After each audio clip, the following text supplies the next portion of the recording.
Hello, this is Yasai Ninja, again, for the 8th time. This time we're finally fighting a boss that isn't that sumo onion thing guy. In order to let him out of his prison, we have to find a switch and pull it. And the switch, well, it randomly appears. It randomly decides where it wants to be each time you replay the stage, which is odd. I think that's the only occurrence of randomized elements in the entire game. I think I understand why they did it. They created a lot of interesting hazards and places to put the switch, and they wanted to use as many of them as possible, but they couldn't use all of them. Anyway, we freed the boss and we're about to get a new combo, the combo we're going to be using for the rest of the game. Now Broccoli Joe can chain 2 heavy attacks together, which is the biggest damage dealing move in the game. It has a wide area of effect, it's useful for taking down bosses, and there's really no downside to it. It even enables him to dodge some of the enemy's moves by flipping over or under them. So now the boss has retreated back into his prison because he's taken enough damage. And this is where the level gets a little strange, where it could have communicated better.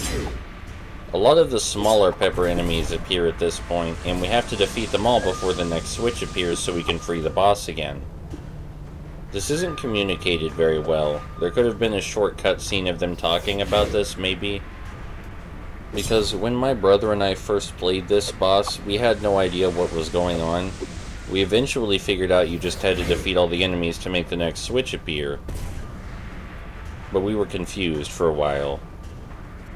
So, with these pepper enemies, because there's so much lava in this level, you really want to make sure they come to you. Yes, they shoot projectiles, but you want to make them come to you because there's so many tiny platforms and it's so easy to fall in the lava. Make them come onto a platform where you're not going to fall in. Also, your AI partner can't fall into the lava, and even if they touch the lava, which is a very rare occurrence, they'll just teleport out of it. It's impossible for your for your AI partner to die by falling into a hazard. It's literally impossible. I think that's important.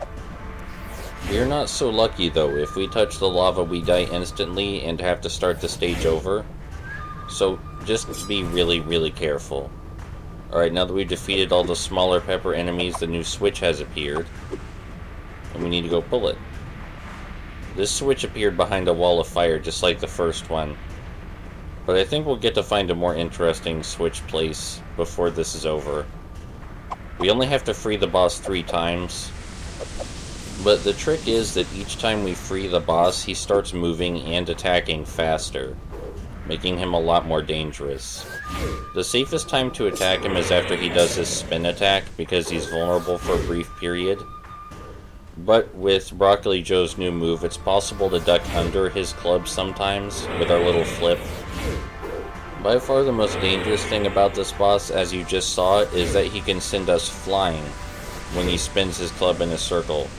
If we're not positioned in the right place, that can knock us out of the arena and into the lava, which will kill us instantly, as previously discussed. Okay, so now that you know how this level works, let's skip to when we find the 3rd switch. Skip past all the little pepper enemies. So this time the switch spawned in the scariest and most creative spot, across these platforms with plumes of fire blowing out in the middle. If we get hit by these plumes of fire, we will plummet straight into the lava below. It's not hard to oh my gosh. I said it's not hard to time it, but goodness, I almost died there. Now is the final time we need to wail on the boss. This may be the most difficult level in the entire game, because you have to start the whole thing over if you mess up. But after I figured out what the level was like, I don't think I messed up even once. I still think the ideas in this level could have been communicated a lot better.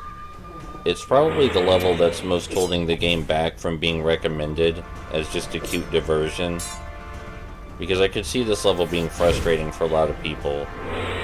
Anyway, we're done.